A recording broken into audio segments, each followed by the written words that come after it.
Thanks for being with us here today, Martin.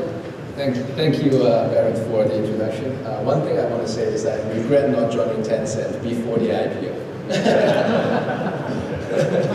So let's talk more about that, actually. So Tencent, first off, I don't want to assume that everyone in the audience knows a lot about Tencent. Tencent is one of a large company that's in a lot of different spaces, has a lot of different products. Can you help us to introduce Tencent to us and tell us what are the main products that you operate? Yeah, sure.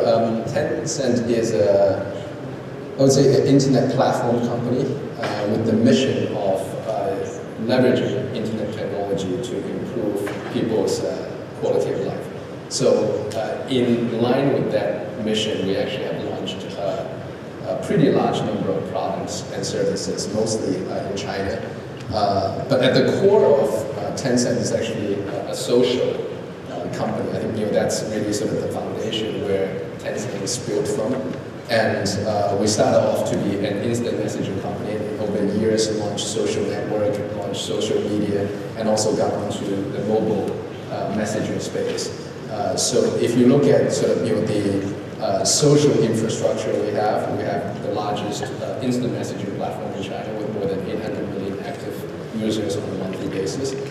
We have a mobile chat service, which is purely smartphone-based. That's called Wechat in China, and Wechat in the rest of the world. And that has more than 250 million monthly active users. We have an email service, which is the leading in China. And then on the social networking side, we have a social network called Qzone, which has more than 600 million MAU.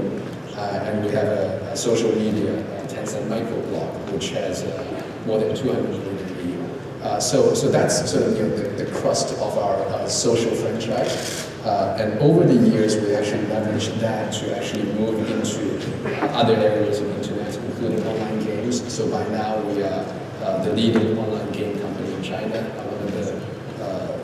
one of the leading in the world. We have a leading franchise of media services in China, including news service, including portal, including music and video. We also sort of an active participant into search and e-commerce.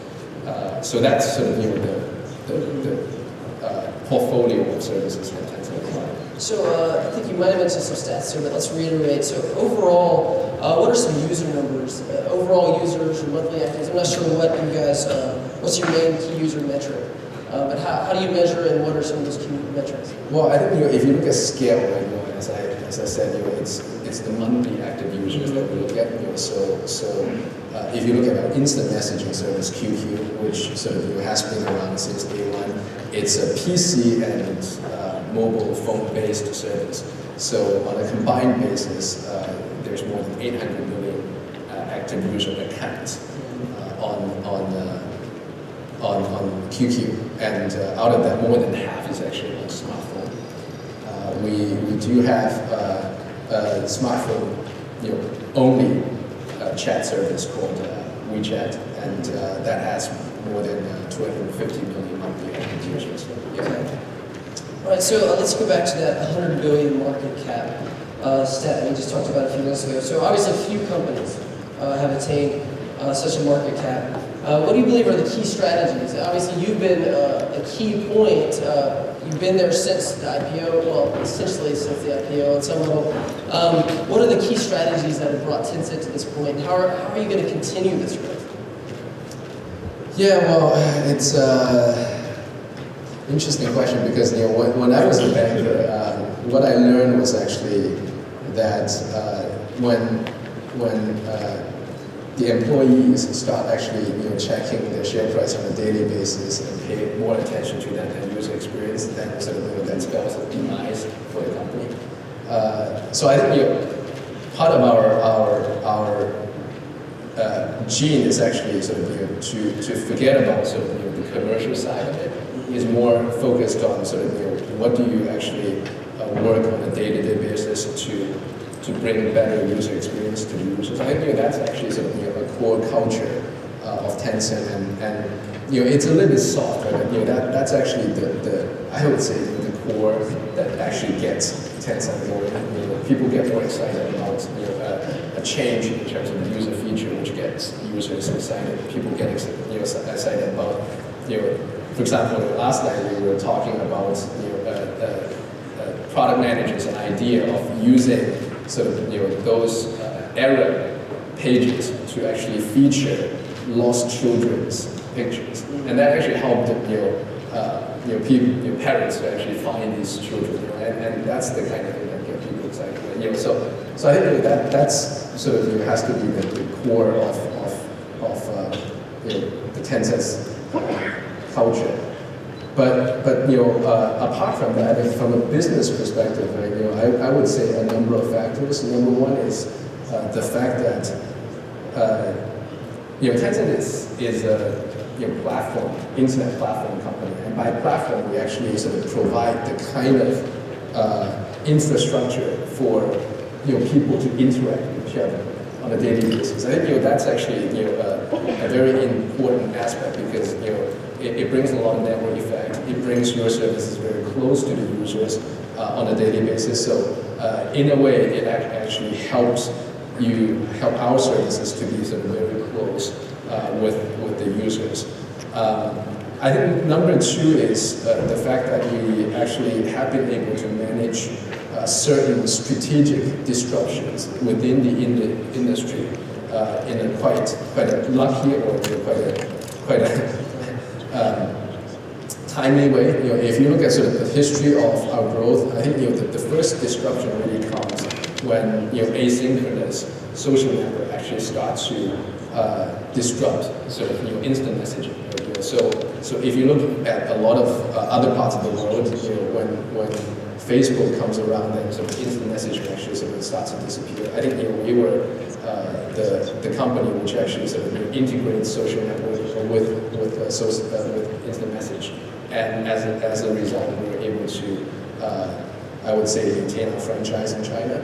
And then the second one is really sort of a realization of the fact that in the past we actually developed most of the services by ourselves, but then over time, in the year of 2009, 2010, you clearly see there is a very strong wave of innovation that's happening, driven by the innovators, driven by a lot of entrepreneurial companies. So as a result, we actually sort of embrace the open platform and start to open up our platform to all these entrepreneurs. And as a result, our platform becomes stronger, and we were able to sort of create an ecosystem that helped the users to actually experience better services.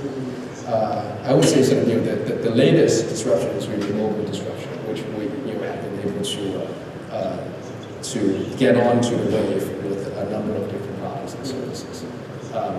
So apart from that, I think finally is really the question of monetization, because a company that has a lot of users, and we actually sort of have to invest a lot into the infrastructure. You actually have to have the monetization in order to keep the entire thing going. So if you look at our monetization, I think early days in China are very difficult to generate advertising revenue. So that's why we were, I would say, sort of some of the pioneers in terms of developing a value-added services type of approach, so that we offer the bulk, the vast majority of our services for free, but then we offer certain privileges so that people are willing to pay for, a small percentage of the people are willing to pay for these privileges. And from that, we actually sort of move into online games, and we embrace the freemium model as well, and sort of we're able to generate a lot of revenue from gaming. So if you look at our revenue, let's say sort of in the first half, we had $4.5 billion in revenue. Out of that, roughly sort of 75% is actually from user paid, and then 15% from e-commerce, and around 10% from advertising. So that's sort of having a robust business model is actually helpful. Absolutely, this is incredibly unique. I think is for large tech companies. Also Facebook, Google, Baidu, all of these companies are very focused on advertising, or secondarily, like Amazon e-commerce. Like you said, Tencent is focused on the user, and therefore you're creating services that they're willing to pay for. And you're always thinking about the user as opposed to thinking about what the brand necessarily wants. So do you feel like, I think you mentioned at some point, you do have some e-commerce e-commerce and advertising services. Do you feel like this proportion of revenue, 80% being to value-added services, do you feel this proportion might change in the future, or is this going to be something strategically that is intended to maintain? Well, every time a mixed question is actually difficult because it depends on sort of what's the growth rate of the different sectors. I think, first of all, there's actually a lot of potential around gaming. I think gaming is sort of about entertainment. It's a very large user demand, and we currently also see sort of there's a wave of new growth coming up from sort of mobile gaming. So I think that's we hope actually sort of the gaming part and sort of the value-added services part over time can continue to grow. But apart from that, we do believe that over time, e-commerce and advertising could be sort of an even bigger opportunity for the internet sector as a whole, especially sort of when mobile internet starts to become the wave of life for people. Because I think the mobile internet is really sort of spearheading a new paradigm shift in which users' life are actually much more connected with the internet through mobile devices. And when that happens, I would say a lot of existing people's consumption behavior and lifestyle behavior will actually sort of be connected with the internet. And as a result, there's definitely sort of much more opportunity to provide those services and at the same time leverage that to generate advertising or e-commerce revenue. So I think that will be a bigger opportunity for us to unfold in the years ahead. Absolutely, and I think we'll come back to that e-commerce portion. I want to talk about Wechat and then the mobile payment solution in a few minutes, but let's come back to that. So, but before that, so you mentioned gaming, obviously how gaming is such a focus at Tencent. You guys have been involved in numerous very large investments in specifically American or foreign, international gaming companies such as Riot, Epic, Activision, Blizzard. So can you tell us how does Tencent evaluate which companies to invest in or even acquire, and how do you decide on the right price for those companies? Well, I think we first of all we are very bullish on the entire sector. So that's why you can see we have put very significant capital to work. Secondly, we are genuinely excited about the product and the people behind the products. So whenever we see companies that has great founders, entrepreneurs, and great engineers and product managers who are truly excited about their product and they keep on launching and sort of improving their product. I think those are the kind of characteristics that really excite us. And I think we have actually committed a lot of capital. I think I did a rough count, right? So we probably have spent close to $2 billion of investment outside of China. But I think if you look at some of the larger deals, I think they have actually worked out quite fine for us. And the most important thing is actually we have backed the right people who have sort of the same passion with us in producing great products for the users. And at the same time, when we actually see eye to eye in that kind of cultural linkage, then we're very excited to make the investment. Okay. So obviously, I think these international investments is part of an overall international strategy with Tencent. Can you give us some more insight into the international strategy with Tencent, specifically what products are growing outside of China? Yeah, I think I would like to take a broader perspective on sort of international strategy as a whole. I think for a long time we're very occupied in China. It's a big market, a lot of competition, and a lot of our products are sort of mostly China-centric. And during that time, and I think for the future, one aspect is of our international strategy is actually not just bring the product out to it. It's actually working with partners internationally. I think that's actually sort of one key aspect of our strategy. So a lot of the investments that we talked about, we go out and search for the teams and the entrepreneurs, the companies, which we like, and we have a connection with, and then we provide capital to help them. In a lot of cases, we can actually provide certain experiences that we have accumulated over the many years in the industry, and at the same time, in some cases, we actually provide access to the China market. And as a whole, we try to sort of add value to those entrepreneurial companies, and at the same time, we try to empower them and benefit from their growth. So I think that's one piece of our sort of international strategy. Obviously, the second piece is the product, right? So what product is actually growing outside of China? I think the one that has attracted the most attention is actually Wechat, right? And I think for Wechat, we have really put in quite a bit of thoughts into sort of how to take it outside of China, and we have a product, a sister product called Wechat in China, which has done very well. And what we did was actually sort of launch a separate product called Wechat with a different branding, with different backend, sort of with order servers located in international locations, so that the service quality is good, and we have completely different operation procedures associated with Wechat.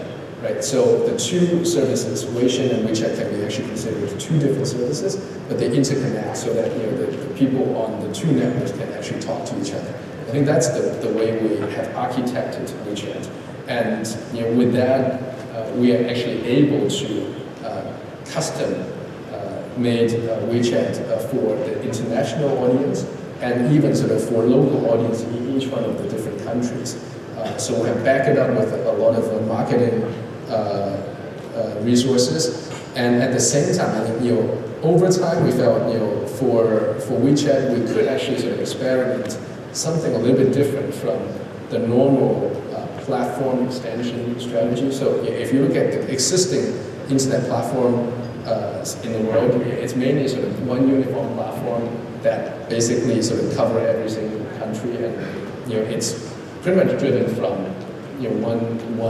one location. Now, I think for Wechat, we actually sort of it's architected to actually work with different local partners in different local countries. So, for example, in Indonesia, we actually sort of have a local joint venture, who actually can add a lot of value from the local perspective, local operations, and hopefully that would actually help Wechat to grow in Indonesia, and for that platform to become an indigenous platform for Indonesia.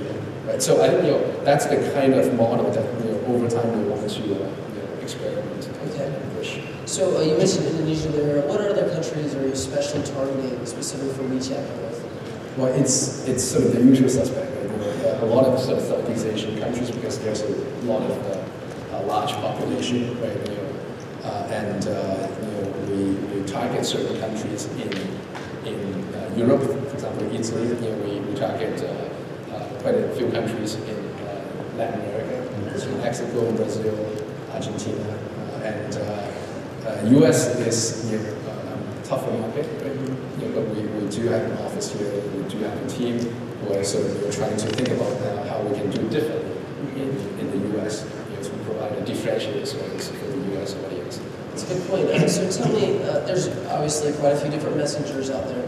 Tell me what makes Wechat innovative? Well, I think the core of a messaging service has to be the reliability and sort of the performance. That's key, right? So apart from that, sort of we have accumulated sort of years of experience associated with our messaging product, and as a result, sort of all these new features like push to talk, for example, we believe sort of on a phone, right? In addition to sort of typing messages and sending pictures, you can actually engage in voice communication very easily. So we have this push to talk, which is very popular with our users, and at the same time, I think we add in a lot of platform-related services, such as within their web moments for people to share pictures, and at the same time, we also have a public account mechanism for different content providers to be associated with our platform, and at the same time, have some sort of pretty fun and social features like share and others. And there's also apps within the app, right? So there's a sort of marketplace within that app. Yeah, well, those are the public accounts, right?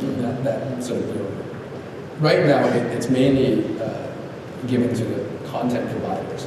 Over time, we may add more features to sort of make it a little bit more functional. Okay, and recently I think you had, like as you mentioned earlier, some sort of mobile payment solution within WeChat where you could pay for your Coke at a vending machine with the WeChat app using the QR code, I believe is the technology.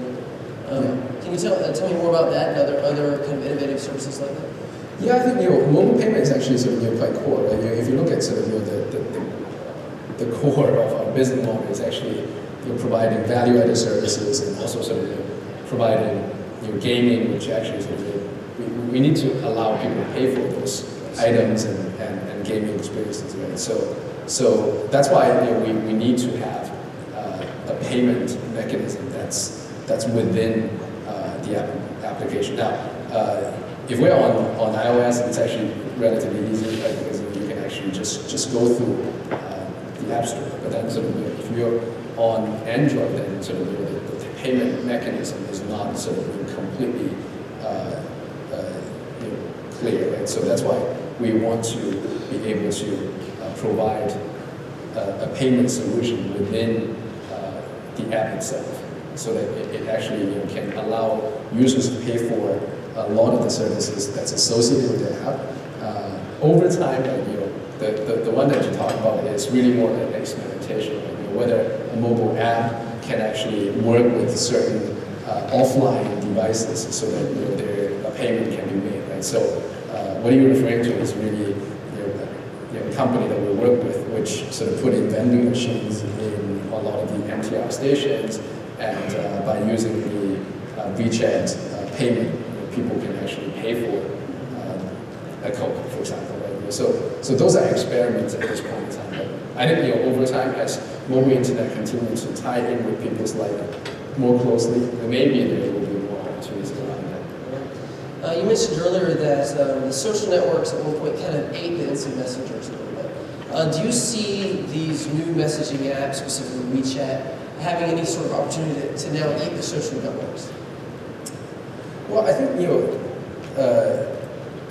these are two pretty different user cases, and messaging has always been there, right? It has been there sort of even before the social network actually became popular. And I would say, when I look at the two different services, they're both social, but they actually address different user cases. In one case, for messaging, it's actually very targeted group, one-to-one or sort of a small group of people, and then sort of the kind of messages is actually sort of very instantaneous. You expect to get the reply back very quickly, right? Whereas social network is actually mostly sharing of media forms, photos, for example, and then it's with a much larger group of people. So I think to some extent they're both social, but they address two very different user cases. And historically, they can actually coexist without some problem. Okay. So also, I know that obviously carriers are very nervous, typically about OTT messengers.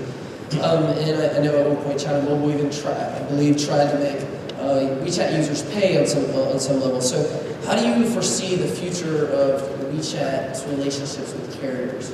Well, that was a rumor in the first place. But I think for carriers, right? I would say mobile internet is a great opportunity, right? Because in the past people basically just used their phone for communication, right? For talking and for sending messages. But then now, if you look at sort of what people use their phone for, they use their phone for all sorts of different applications, right? Messaging, and sort of reading news, playing games, buying stuff.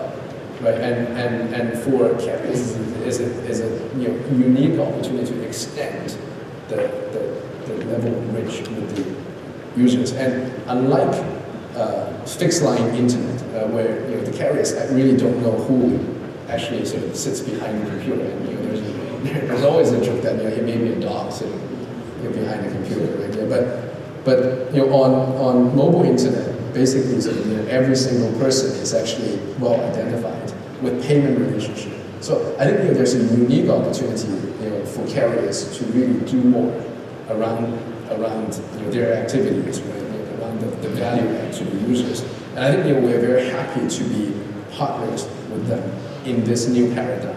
Right? So I think if you look at some carriers, like China New Telecom, they have been actually experimenting cooperation with us, in which we help them with certain packages, and they want to add more value to the users. I think we're off to a pretty good start on that.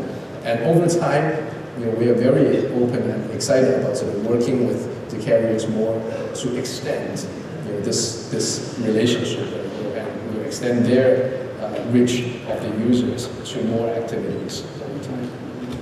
Let me shift gears just a little bit. I know there are many people in the audience that are likely interested in growing their business in China, but honestly, probably some of them are a little bit hesitant considering some of the histories of how some companies have done in China. I would like, can you give kind of some advice? How should specifically Silicon Valley companies evaluate the China opportunity and also evaluate the risks? And what are some strategies they should take as they consider China further? Well, I would say, first of all, I would strongly recommend sort of finding the right partner for China, right? Because if you look at sort of the real, empirically, the real successful examples of companies, online companies who have actually reached success in China, really tap into the Chinese market. One is really sort of the game companies who sort of sign up licensing partners in China and sort of they benefited sort of from the growth. Two is actually sort of companies who have invested in Chinese companies, for example, Yahoo, made a lot of money from their investment. So I think finding the right partner is actually a pretty core part of addressing the China market. A little bit sort of the other way when we say when we go international, we actually want to find the right partners. I think the second one is really sort of about the service itself. If the service is actually offering unique content of very deep, I would say sort of development value, it's very difficult to be copied in China, right? That's sort of more valuable for the China market. And at the same time, right, if you have a cloud of service that actually you have to rebuild for the China market. So take an example, like, for example, e-commerce. E-commerce, basically your technology platform is only sort of a small part of your business success. You actually need to build a very big web of suppliers in China again, right? So then the kind of, I would say, franchise you have in China is actually less compared to, let's say, if you have a search engine, for example. Right? I would say if you have a search engine, then basically the technology is actually very applicable in China. Then you have a better chance of being successful. Okay. Well, that's some great final advice. I think that was partner when considering China, and also make sure your product is relevant and not easily copyable, obviously, before going to China. So that's some great final advice. I think we're actually about out of time now. So please join me in giving Martin a hand, and thank you so much for being here.